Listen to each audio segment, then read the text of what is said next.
Hello everybody, it's Sherry with the CGH Health Foundation, and I am back with another recipe for our What's Cooking CGH series. Today's recipe checks all the boxes of what I look for when I'm creating recipes for What's Cooking CGH. It is fast, it has simple ingredients, minimal ingredients, not a ton of ingredients, and it's healthy, most importantly. Today's recipe is for a black bean and sweet potato chili. And I call it my secret ingredient, black bean and sweet potato chili, because it has an ingredient that I found in another recipe several years ago. So I found it in a magazine, and I remember that the name of the recipe was Domestic Goddess Chili. And if you remember your 80s television, then you'll know who the domestic goddess is that refers to. And this secret ingredient just added a lot of flavor, combined a lot of things. So instead of chopping and measuring, etc., you could use this one ingredient. And so I'm using it today to create my chili, and I bet you're ready to find out what the secret ingredient is. And it is salsa. So think about it. Chili is made with tomatoes and onions and spices and peppers. And if I read the ingredients on this salsa jar, it's tomatoes and onions and peppers, and the spices are chipotle, chili powder, black pepper, it has garlic. So the salsa is going to take the place of the tomatoes and the onions and some of those spices that we would use. So I said it's easy to put together, so I'll show you what it looks like. And not a lot of measuring, that's another reason I like this recipe. And the first thing I'm going to do, I've got my kind of deep saucepan here, and I'm going to put it on high heat. And I'm starting off with a can of black beans. You don't even have to drain them. So the liquid from the beans provides some of the liquid in the chili. And that's going to go right into the saucepan, the whole can of black beans. All right. And then you're going to add about a cup of water or vegetable broth. And I happen to like vegetable broth for this, but you could do water if you didn't have any. I'm just going to use my mason jar, which is handy because it has the cup measurements on the side. And I'm going to do 1 cup of the vegetable broth into the pan.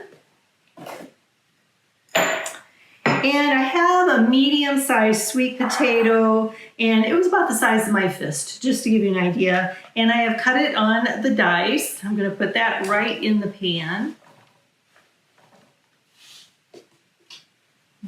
Okay, and now it's time for my salsa. There we go. Okay, so the whole jar, this is a 16-ounce jar, and you want a chunky or extra chunky salsa, because then you know that you're going to have those chunks of tomato and pepper and onion in there. And I do like to add a little more spice. For me, I love cumin. And so I'm going to put in an extra teaspoon of cumin. And a little more chili powder. I used a medium heat chili powder. And so if you like extra spicy chili, you could use a hot salsa, or I used a medium heat salsa.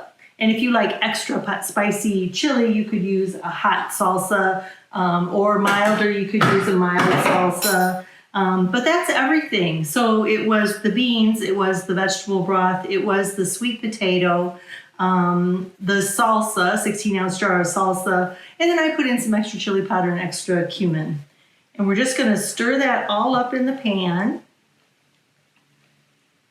Make sure you get the spices incorporated and that salsa all stirred through. And there you go. So what I'm going to do here is going to bring it to a boil.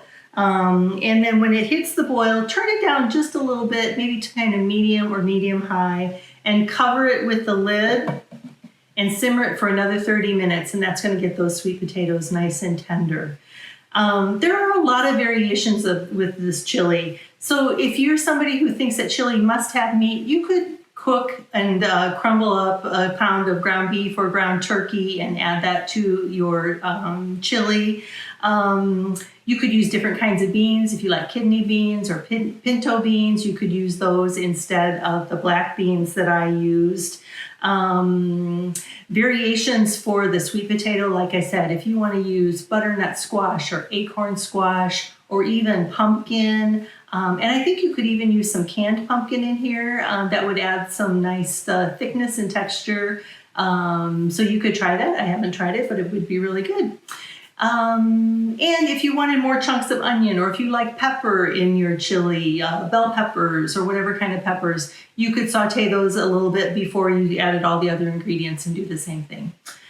So that's my secret ingredient chili. I have a little bit here that I made earlier that I'm going to give a taste. You can see the chunks of sweet potato in there. It's a beautiful color, dark red color. And like most chilies, it's probably going to taste better tomorrow, so I'll make sure I taste it then too. But let's give it a taste.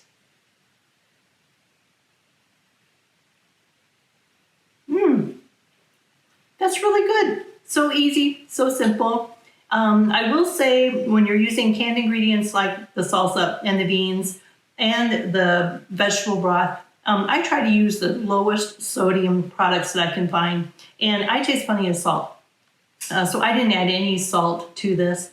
It's very good. I hope you'll give it a try.